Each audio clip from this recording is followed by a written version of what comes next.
महाराष्ट्र लोकांचे मत, लोकांचा विश्वास, आमची बातमी।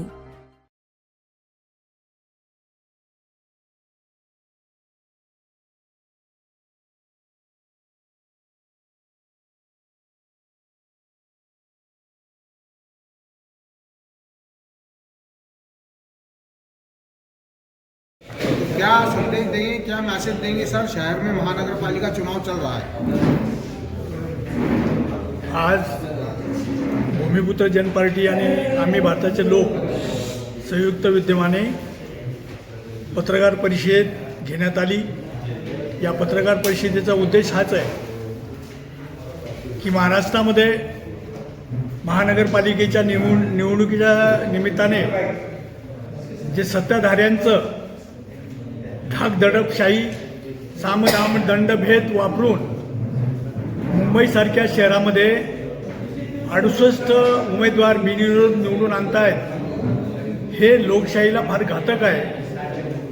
आणि ते संदर्भ आमच्या जेव्हा समोर आल्यानंतर आम्ही समविचारी पक्ष, संघटना आणि व्यक्ती मिळून संभाजीनगर औरंगाबादमधल्या मतदारांना या सगळ्या गोष्टीपासून कसं अलिप्त राहता येईल आणि स्वच्छ निस्वार्थी चारित्र्यवान उमेदवार कसा निवडून देता येईल।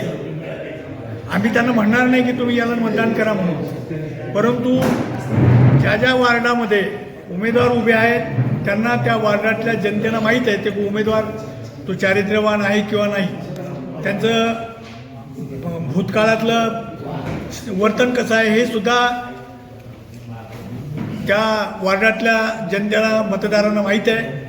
आणि आम्ही त्यानिमित्ताने शहरातल्या 115 वार्डातील मतदारांना आवाहन करत आहोत की गेल्या अनेक वर्षापासून मतदान केलं, त्यामध्ये आपल्याला ज्या मूलभूत सुविधा मिळाल्या पाहिजे होत्या त्या मिळाल्या नाहीत आणि जे धनदांडगे तेच निवडून येतात, त्यांना निवडून देण्यापेक्षा जो सुशिक्षित आहे, सर्व गुण संपन्न आहे, ज्याच्याकडं या शहराच्या विकासाच्या बाबतीत विजन आहे, अशाच चारित्र्यवान उमेदवाराला निवडून द्यावं। यासाठी आम्ही निवडणूक होईपर्यंत हे अभियान राबवणार आहोत आणि ते प्रत्येक वार्डात जाऊन आम्ही कॉर्नर मिटिंगा घेऊ, लोकांना आव्हान करू की अशा पद्धतीचं उमेदवाराला आपण मतदान करावं। आपलं हे जे आव्हान आहे हे राजकीय पक्षाच्या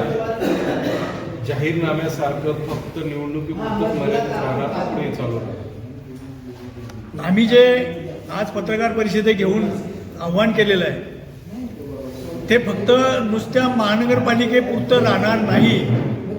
हे अभियान उद्या पदवीधर मतदारसंघ असेल, पंचायत समितीच्या निवडणुका असतील, जिल्हा परिषदेच्या निवडणुका असतील आणि येणाऱ्या 29 मध्ये होऊ घातलेल्या लोकसेवेच्या निवडणुका सुद्धा असतील किंवा आमदारकी असेल, त्याच्यात देखील आम्ही अशाच पद्धतीचं हे